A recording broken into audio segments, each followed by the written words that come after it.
bago tayo nagsisimula, kailangan mananalangin muna tayo sa Espiritu kasi, alam niyo ba, itong Bible, ay Espiritu to. Bakit naging Espiritu to, itong Bible? Kasi ito, salita ng Diyos. Salita ng Diyos to sabi nga sa New Testament, ito ay isinulat ng mga scholar na Kristiyano. Scholar na Kristiyano ng mga nagsusulat ng Bible. Kaya ito ay Espiritu. So, kaya dapat, bago tayo mag-start, mananalangin tayo upang maunawaan natin ang Espiritu ng Diyos. Dahil Espiritu ng Diyos to. Sige. Amang Diyos na banal, maraming salamat po sa gabing ito na itinagkaloob mo po sa amin upang kami ay bigyan mo ng kapahamalaan upang ang iyong salita ay aming marinig sa pamamagitan ko na iyong ginagamit. Hindi lang po ako ang siyang makakaunawa, kundi itong mga tao na aking mga kasama sa sambayanan ito. Opo, ang inyong banal na Espiritu ang siyang manguna sa tahanang ito. Kami po ay puspusin nyo, pagpalain nyo kami upang maging buhay namin sa araw-araw ang iyong pagtulong sa amin. Manguna ang iyong banal na Espiritu sa iyong bugtong na anak namin, Panginoong Kristo. Amen. So ngayon, meron talaga akong naka-refer na isi-share sa inyo. Kaya lang, medyo matagal ang explanation nito. Mahaba ang pagpapaliwanag. Ang title sana nito ay Bakit Mahalaga ang Buhay ng Tao? Pero hindi na po yan. Ito na lang ang isi-share ko sa inyo. Nasa Mateo 4, talatang 1, hanggang 11. So, bago ko ipaliwanag sa inyo, babasahin ko muna para marinig nyo kung anong sinasabi rito ni Apostol Mateo. Itong si Mateo, para sabihin ko sa inyo, para malaman nyo, meron kayong pagkaunawa sa Biblia. Itong si Mateo, isa po itong, kumbaga sa panahon natin yun, CPA po ito. Kasi tax collector to eh. Si Mateo, isa ito sa hinirang ng Panginoong Kristo para maging disipulo niya. Si Mateo, tandaan nyo si Mateo. Sabi rito, sa talatang 1, babasahin ko. Pagkatapos ni Jesus ay dinala ng espiritu ng ilang upang tuksoyin ng dyablo. Siya nag-aayuno sa loob ng 40 araw at 40 gabi. Ang ibig sabihin nag-aayuno, nagpapasting to, hindi kumakain. Sa loob daw ng 40 araw at 40 gabi. Kaya siya'y nagutom. Dumating ang dyablo, sinabi sa kanya, kung ikaw ang anak ng Diyos, gawin mo ang tinapay ang batong ito. Sumagot si Jesus, hindi lamang sa tinapay nabubuhay ang tao, kundi sa bawat salitang nagmumula sa bibig ng Diyos. Verse 5, pagkatapos dinala siya ng dyablo uli sa tuktok ng Jerusalem o sa lungsod, pinatayo siya doon sa taluktok.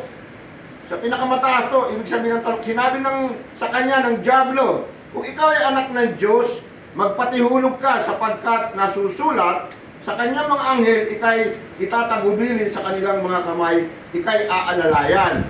So kung makikita nyo, yung pagtukso ng ni Satanas, parang pagtuya sa kanya. Parang pagsubok, dinidir siya rito. Dinidir siya rito. So, ang sabi pa rito, ang sa mga batong paamoy hindi masaktan. Ngunit sumagot si Jesus, nasusulat din naman, huwag mong subukin, o dinidir nga, ang Panginoong mong Diyos. Pagkatapos dinala siya ng dyablo sa isang napakataas na bundok, ipinakita sa kanya ang lahat ng kaharian sa daigdig, sa karangyaan ng mga ito. Sinabi ng dyablo sa kanya, ibibigay ko sa iyo lahat sa iyong lahat kung ikaw ay magpapatira pa. Ang sabi ng dyablo sa Panginoong Kristo nung time na yon,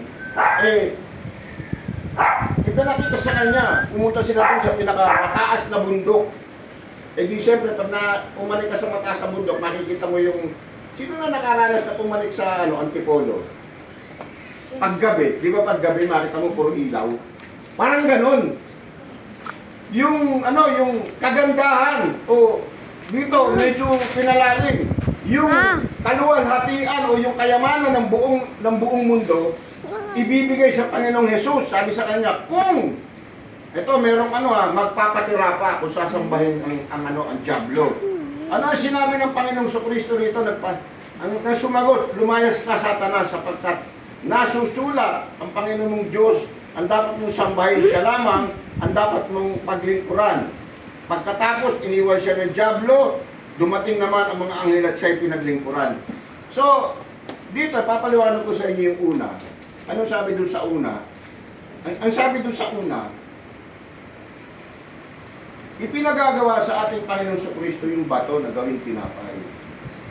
Sabi nga, ikaw nga ang anak ng Diyos, itong bato gawin mo ng tinapay. Kasi nung time na yun, katatapos niya lang mag-fasting. So ano ba yung fasting? Itong tinatawag na ayuno.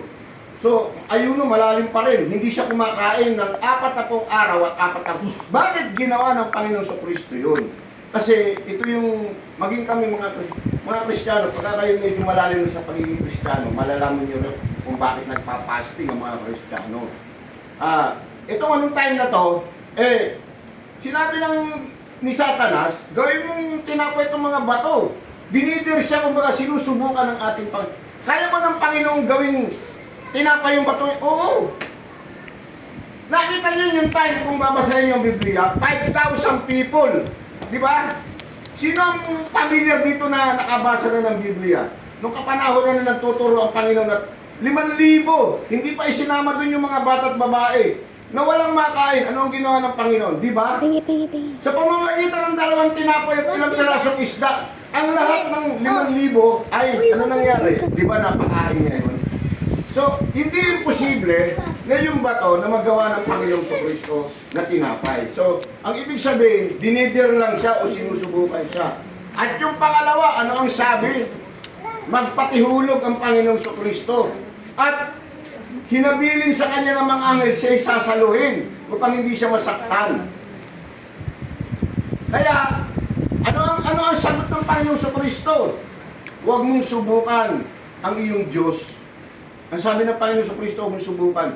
Kumbaga, parang dinidir lang dito o sinusubukan lang ni Satanas ang Panginoon sa Kristo. Parang anong nangyayari rito? Parang tinutuya niya. Kasi pag sumunod ang ating Panginoon sa Kristo, hindi siya anak ng Diyos. Hindi siya anak ng Diyos. Bakit? Sumunod siya kay Satanas eh. Kaya nakita nyo, puro sagot ang ginagawa niya. Satanas, huwag mong subukan ang Panginoon, ang ating Diyos, ang sabi ni Jesus, huwag mong subukan. Kung mapupunan nyo, mga kapatid minsan, yung ating pagiging tao dito sa mundo. Minsan, ako, experience ko yan. Yan, si Judy, lagi nasa kalsada yan. Minsan, umiinit ang ulo natin dahil lang sa, di ba, sa kalsada, yung traffic. Yung minsan, nabupusinahan ka, parang minamadali ka. So, parang ganyan, di ba, binitir yung kakayanan mo para, eto si Gisela. Si Renzo. Si Renzo, may kapasidad na magalit. Dahil bakit? Pulis eh. Di ba? So, kung pwede kang bumaba, ano ba problema mo? Ganon. Pero ang Panginoong Kristo, kung makita niyo, nung time na dinidir siya ni Lucifer, sinasagot lamang siya ng mga tama. So, ang maibibigay na leksyon dito, Juby, tayo, ako, kahit na tayo businahan ng malakas sa hulihan, okay lang. Okay lang. Kasi kung papatulan natin yun, makakaroon lang ng komisyon dun sa lugar na yun, di ba? Hindi natin either na makasakit tayo ron o magkaroon ng problema na parang ito ang illustration na ibinibigay dito sa Biblia. So, kampante ang ating Panginoong Kristo. Ang sabi ng Panginoong Kristo, huwag mo kong tuksoin. Bagamat isinulat niya sa Biblia na kapag ako tumalon niya sa bundok na yan, ni galos, ni pilay, hindi ako magkakaroon sapagkat bakit? Darating yung mga anghel, sasaluhin kagad ako. Bakit? Anak ng Diyos yan eh. Pababayaan ba ang Jesus ng amang Diyos sa langit? Hindi siya pababayaan. Dahil iyan, Dodo, anak ng Diyos yan. Ang Panginoon sa Kristo. Hindi pababayaan yan. Diba? Kaya yun ang isang aral na makikita natin dito. And then, the last, yung pagtukso sa kanya na dinala siya doon sa taluktok ng bundok, na kanina nga tinatanong ko, yung nakapunta na rin po ng Antipolo, lalo't pagkagabi, di ba makikita natin na napakaliwanag ng Manila, di ba? Ang ganda tignan. So, ganito, na makita ng Panginoong Kristo, itong binabanggit sa Biblia, hindi lamang to sa Antipolo. Dodo, hindi lamang to sa Antipolo. Ito yung bundok na pinakamataas na kita mo ang buong kalawakan. So ang sabi rito ni Lucifer, ito si Lucifer, si Satanas to, ibibigay ko sa iyo lahat yan kung magpapatira pa ka sa akin at sasambahin mo ako. Sabi ni Satanas, talagang tinutokso ang ating Panginoong Kristo. Subalit ano ang sabi ng Panginoon? Lucifer, lumayas ka rito sa harapan ko. Walang ibang tanging sasambahin tayo, kundi ang ating amang Diyos lamang. So, ano ang may tutulong sa atin ito bilang isang buhay na nabubuhay dito sa mundo? Alam nyo, may mga pangyayari. Dali natin ngayon sa isang magulong eleksyon, magulong gobyerno. Pupunta tayo dyan sa magulong gobyerno. May mga bagay ngayon na kaya hindi magkasundo ang gobyerno at ang oposisyon. Sino ba tong oposisyon? Itong mga Duterte. So, ito, inahalimbawa ko lang ha. Sino ba ngayon ang administrasyon itong mga Marcos? So, meron na namang bagong issue. Itong 18, kung nalalaman nyo to, 18 marin at si Atty. Baligot na binibigyan na naman ng isang chismis ang ating presidente na trilyon, hindi bilyon ha, trilyon daw ang itinago ng administrasyon ngayon. So, ano ibig mo sabihin dyan, Kuya Dolpo? Ito kasing mga ito, nabayaran to Oo, nabayaran to. Hindi to katulad ng Panginoong Hesus na ipinakita yung kagandahan ng mundo na ipinangako ni Satanas, hindi siya pumayag. Subalit, itong 18 marin na makapagsabi lamang sila ng kasinungalingan, pumayag sila na humarap sa media at magsalita. Alam mo ba kung bakit nasasabi kong sinungaling itong mga taong ito, tsaka yung attorney na umarap sa kanila? Kasi, nung sila iniimbestigahan, paiba-iba yung kwento nila. Nang mapunta sila sa media, nang tinanong sila, iba na yung kasi kung tama yung unang statement mo, sa pangalawa, sa pangatlo, di ba, Renz, ikaw, pulis ka, tama rin yun, di ba? Yun din yung sasabihin mo. Pero pagdating doon nung nasa media pa lang sila niyan, wala pa sila sa hukuman para tanungin kung anong totoo.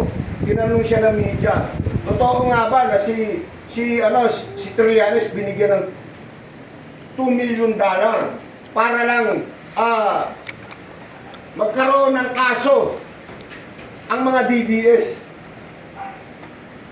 Ang sagot nung lawyer ng mga marin, hindi. Pero nung una, sinabi niya yun na magpa-konferensya sa isang hotel, hindi ko na lang matandaan yung hotel. Iniriway niyan, hindi nagkatugma. Dito dinini niya, dito sinabi niya. So ano ang sabi ko rito? Ano ang makukuhang aral natin dito? Nang dahil sa pera, yung katotohanan, tinakpan. Tinanggap natin yung pera at nagsalita tayo ng kasinungalingan sa napakaraming tao. Naunawaan niyo ba ako? Napakaraming tao. Parang ganito, ang Panginoong Kristo, hindi niya in-accept yung ino-offer sa kanya ni Lucifer. Kahit tayo ano ba yung ino-offer ni Lucifer, people, sa Panginoong Kristo? Hindi ito kayamanan. Super. Hindi mo mabibilang. Kasi, mundo to na ino-offer sa kanya. Ang lahat ng kayamanan ng mundo, ibibigay sa ating Panginoong Kristo. Pero ano ang sabi ng Panginoong Kristo? Kasi ang gusto lang mangyari ni Lucifer, Nicole, lumuhod ang ating Panginoong Hesus sa harapan ni Lucifer. Sambahin lang siya, ibibigay niya. Kaya bang ibigay ni Lucifer ang kayamanan ng mundo? Kaya. Nicole, sapagkat ang sabi sa Biblia, sa 1 John, kung di ako nagkakamali, si Satanas ang siyang naghahari ng mundo. Siya ang naghahari dito. Alam mo ba, siya ang nagpapatakbo ng mundo. Siya nagpapatakbo ng mundo dito kasi wala na siya sa langit eh. Ibinaba na siya rito ng Panginoong Kristo. Kaya itong mundo, hinihikayat niya tayong mga tao, lalo na yung mga mahihinang pananampalataya. Madala niya ron sa impyerno na hindi siya mag-isa. Yan ang ginagawa niya sa Diyos. Niyayamot niya ang Diyos. Yung mga taong kinirait mo, hindi mo mapakikinabangan yan. Hahatakin ko lahat yan. Kukunti lang ang madadala mo dyan sa pangako mong paraiso, sa pangako mong langit. Kasi kilala ko yung mga tao yan, ang mga kahinaan niya, kilala ko yan. May mga mahihinayan sa pera, may mahihinayan sa babae, may mahihinayan sa pagkain. Ganyan-ganyan naman ang kahinaan ng tao, di ba, Juby?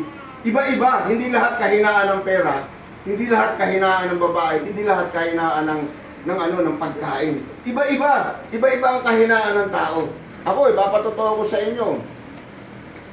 Mahina ako sa pera. Mahina ako sa pera. Pero ipinapanalangin ko sa Diyos yan pagdating sa pera. Alam mo ba, may kasabihan tayo, para malaman mo ang isang tao kung saan mahina, ilagay mo dyan yung pera. Mama.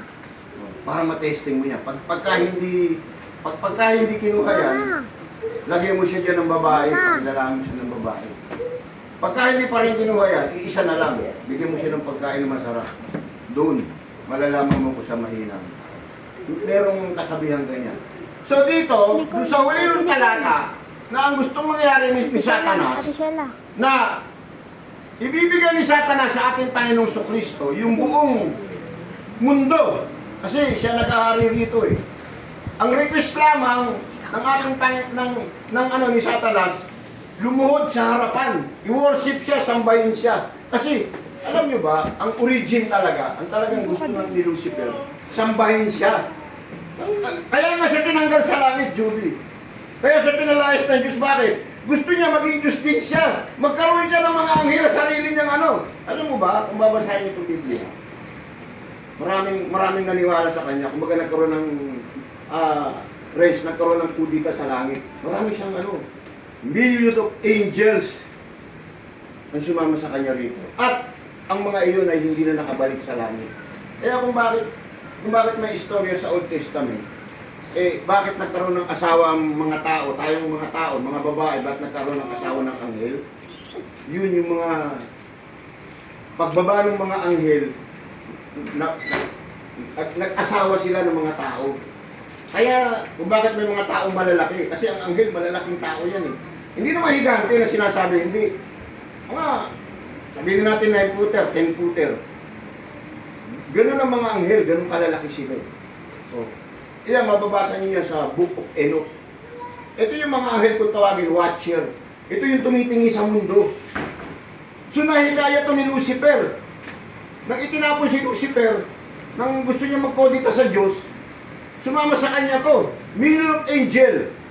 Sino ang kalaban ni Lucifer noong time na yun? Sino familiar sa inyo? Sino yung nakalaban ni Lucifer noong time na yun? Walang nakakalam sa inyo. O isa pa, bibigay ko ulit sa inyo. Si Miguel, Archangel Miguel. Kasi siya yung talagang siya yung leader na nagbabantay ng mundo. May mga trabaho yan, yung mga anghel na yan.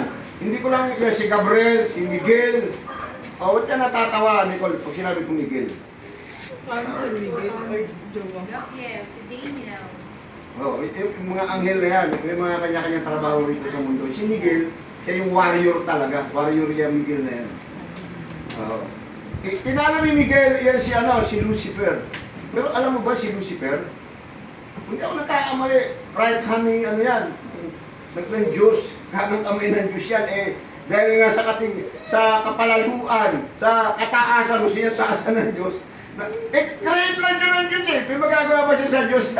Di ba? Wala siya. Lumayas ka rito. Sabi ka, Miguel, awayin mo yan, talunin mo. Ibaba mo yan sa lupa, yung mga walang yan. Kumbaga, mababasa niyo sa Bible kung mahilig kayo magbasa ng Bible. So, ganun nga. Yung kauli-ulian natin, ito na lang kauli-ulian. Ano yung una na binanggit ko? Yung bato na, yung pinagagawa ni Lucifer, tinitid sa bato.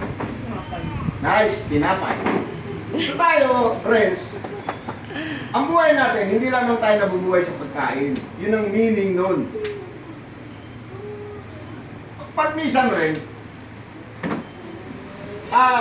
may tao nagsalita sa'yo, nasasaktan ka ba pagka hindi mo kaya tanggapin?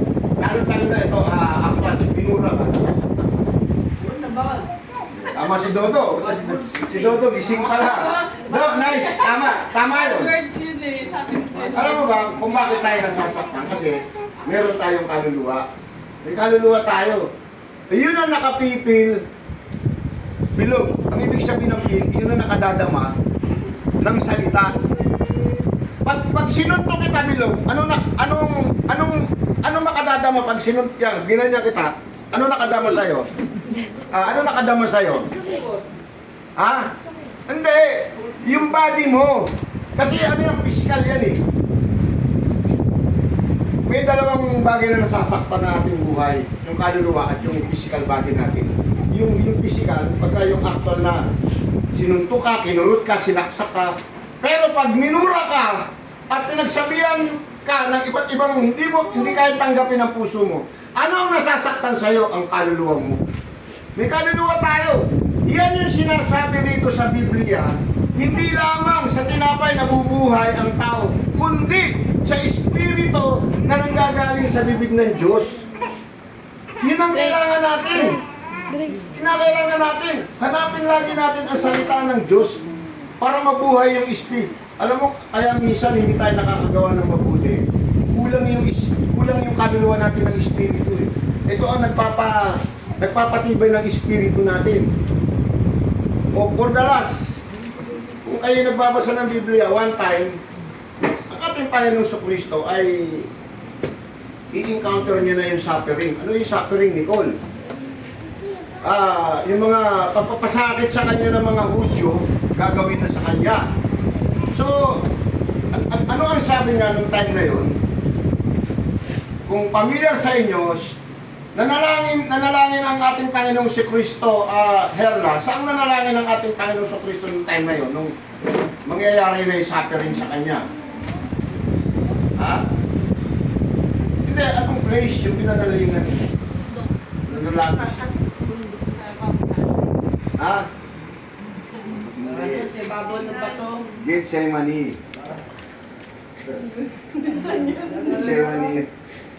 Gethsemane. Bakit? Kasi yung kaluluwa ng ating Panginoon sa Kristo, nakakaramdam na ng sakit. Nakakaramdam na siya ng sakit. Ano ang sabi doon sa salita? Parang dinudurog yung puso niya.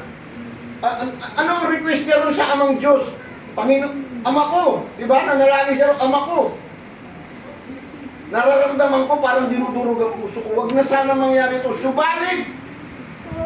Scripted na kasi yan eh. Mangyayari na sa buhay niya. Ang gusto mong siya mangyari hindi. Kasi Nicole, nararamdaman niya eh. Nararamdaman niya eh. Ganun yun. Yung salita ng Diyos, kailangan natin ng ating kaluluwa. Kaya nanalangin siya. Nanalangin siya.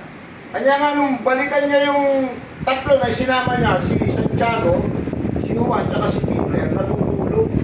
Natutulog. Anong sabi ng Panginoon sa Kristo? Natutulog ba kayo?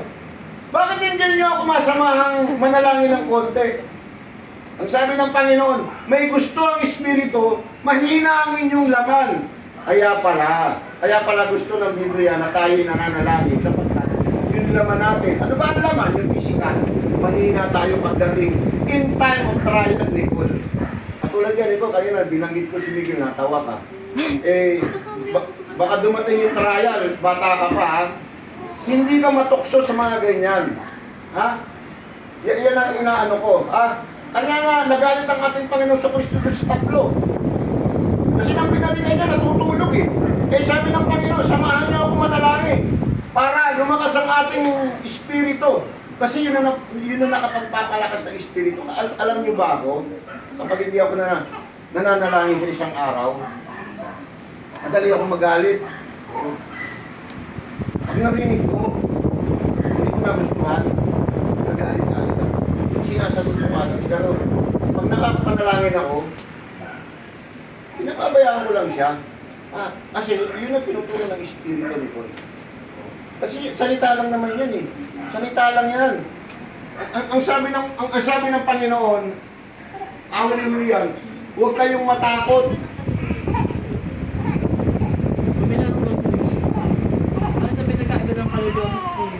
Yun nga yun.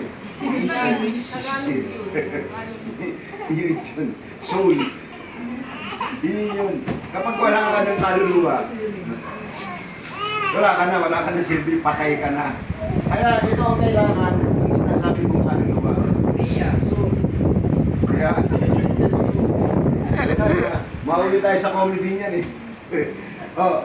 So yun yung sharing ko sa inyo, dun sa Matthew 4, verse 1 to 11, sinasabi ron, hindi lamang sa tinapay.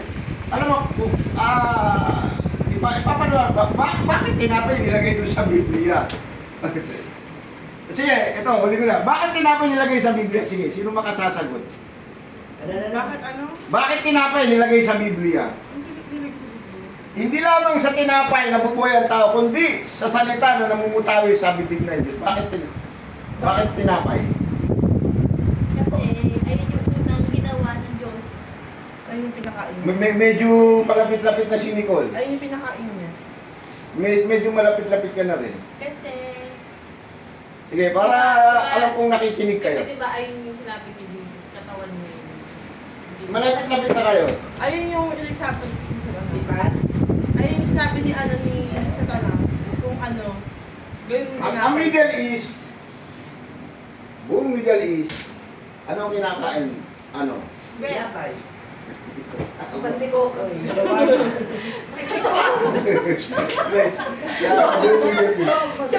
Nakagisa na nila yan. Kasi may mga part ng mundo natin, may kumakain ng tinapay, may kumakain ng bigas. Pag ng Asia, puro bigas ang kinakain natin. Pero dyan sa Middle East, hindi sila kumakain ng iba dyan. Kung panonoodin mo, ipakikita yung culture nila, puro tinapay sila. Ngayon, pagdating mo sa Europe country, dalawa yung pinagsasama nila diyan, kumakain sila ng kanin at kumakain sila ng tinapay. Oo, minsan. Diyan sa mga Europe country. Pero sa Middle East talaga. Pero tama yun sa inyo. Kanya, daw, sabi ni Dodo, bakit daw shawarma. Bakit daw tinapay? kasi, yan yung, kumbaga, yan yung pambansing pagkain nila. Diyan sa Middle East, yung part ng Middle East na yan, tinapay. Yung shawarma? Bakit daw nakalagay nga sa Biblia? Sinigaw naman ang tanong, bakit daw Yun kasi yung ano eh. Ano yung ano mo pa? Ano yung mensahe mo? Bakit sa Biblia nilagay yung tinapay na yun ang Hindi yung mensahe mo. Na yung sa Diyos, alin? pinapay, Hindi lamang sa tinapay nabubuhay ang tao, kundi sa salita ng Diyos na namumutawi sa kanyang bibig. Ang ibig sabihin ng Nicole, although may physical ka, may katawan ka, pakainin mo pero huwag ka lamang mag-stick dyan. Meron kang kaluluwa, yung tinatanong mo kanina, ano ang pagkain ng kaluluwa? Hindi kumakain ng kaluluwa ng tinapay. Ito ang kinakain ng kaluluwa. Kasi espiritu nga to, di ba yung first natin, espiritu ito. Ito ang pagkain ng kaluluwa natin. Yung isineshare ko sa inyo. Kasi natututo tayo. Bakit nagiging kagalingan to? Puro kabutihan to eh. Wala namang kasamaan dito. Salita nga ito ng Diyos eh. Ang Diyos ba masama? Hindi. Mabuti ang Diyos. Kaya ito yung kailangan ng kaluluwa natin na siyang nagmamaniobra. Nicole, na siya nagmamaniobra ng buhay natin para hindi tayo mapasama. Tandaan mo yan. Kasi kung hindi mo pinakakain ng salita ng Diyos, mapapasama mo. Sige lang, may tanong ako. Paano mapunta sa heaven? Ba, magandang tanong. Di ba wala naman Nicole, sinabi? nagpamanihin ka na. Wala naman sinabi din sa Bible na maging mabait. Oh, Yan lang si Veronica, kapitbahay ko yun, Marikina. ano? Kasi Nicole, ganito yan. Saint Veronica. Pagka gusto mong makanta yung kasi promise ng Diyos yan, pagka gusto mong makanta yung promise ng Diyos na sa heaven, unang-una, ano sabi sa John 3:16? Sumampalataya ka. Pagbasa ka ng Bible, John 3:16, ang sino man sumasampalataya sa ating Panginoong Kristo, maliligtas. Oh. Matatanggap niya yung pangako ng Amang Diyos. At pangalawa, step pa lang yun, as a Christian, kapabautismo ka. John 3 ulit, verse. May isang preacher doon na nagtuturo ng kabutihan, si Nicodemo, isang Paraseyo, hindi niya alam ang kaligtasan. Noong time na nangangaral ang ating Panginoong Kristo, nagkamit sila, nagmeet. Nagtanong siya sa Panginoong Kristo, ang tawag niya, Master, paano ko ba makakamtan ang kaligtasan na ipinapangako? Ano ang sabi ng Panginoong Kristo? Tagapagturo ka pa naman ng kabutihan, hindi mo alam ang kaligtasan. Di ba? Nagtuturo siya ng kaligtasan pero hindi niya alam kung paano niya mararating yung paraiso na ipinapangako ng Diyos. Si Nicodemo yan. Magbabasa kasi kayo ng Bible, nandiyan yan sa John 3, unang talata, yung buong talatang yung basahin nyo, malalaman nyo yun. So ganun, Nicole. At dalas, kinakailangan, mabaptize ka, mabaptismo ka sa tubig. And then, susunod ka na. Kasi, Nabautismo na ako nung ano ang sabi dun sa last ng Matthew? Babasahin ko sa iyo para sa last ng Matthew 28.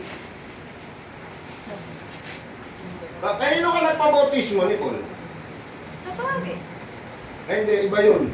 Peter Gil, tsaka Pontil.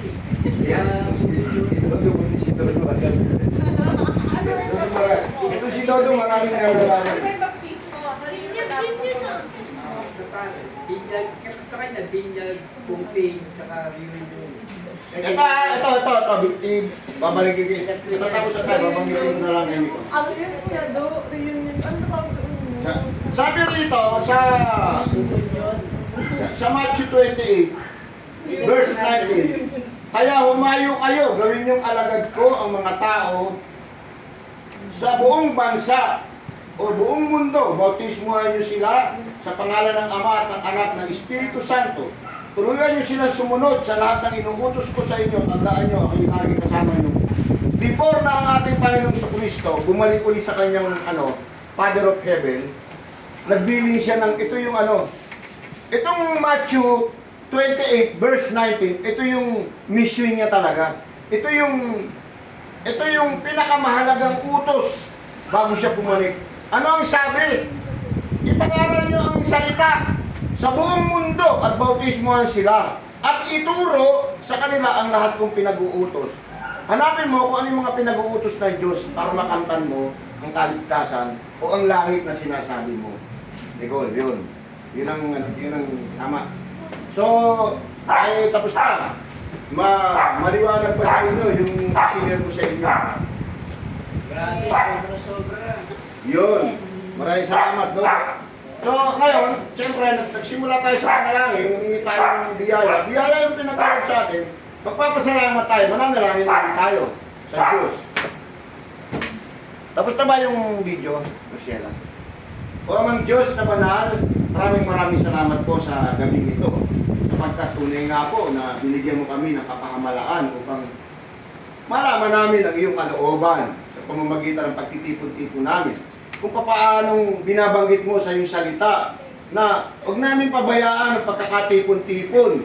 Isa man, dalawa, tatlo sa iyong pangalan ay nalulugod ka. Maraming salamat po sapagkat ang iyong kabutihan ay nadarama namin. Natututo kami ng kabutihan na nanggagaling sa iyo. Opo, ingatan niyo po kami sa araw na ito hanggang sa bukas ang aming pagpapahinga. Opo, ang aming mga kaluluwa, ingatan niyo po sa tahanan ito. Maging ang mga iba pa namin kasama na mahal namin sa buhay. O ang Diyos, ingatan mo po sila kahit man sila saan naroon. Sa iyong mga anghel na iyong tinatagubilinan, ingatan mo po ang buhay ng aming mga mahal ko amang Diyos. Maraming salamat po sa gabing ito, sa iyong pangalan na bugtong na anak namin Panginoon Kristo. Amen. Ilan lang po kasi. O, ba't nagaganyan ka pa? Wala, di ko naman inutos yun na bilog, ha? Tama yun, magbatihan kayo ng halik. Binati ka ng halik na pizza mo. Pizza mo yan, bakit yan? Binati. Tama ba to, Grosela? Kung haba 35 minutes, kaya ba to?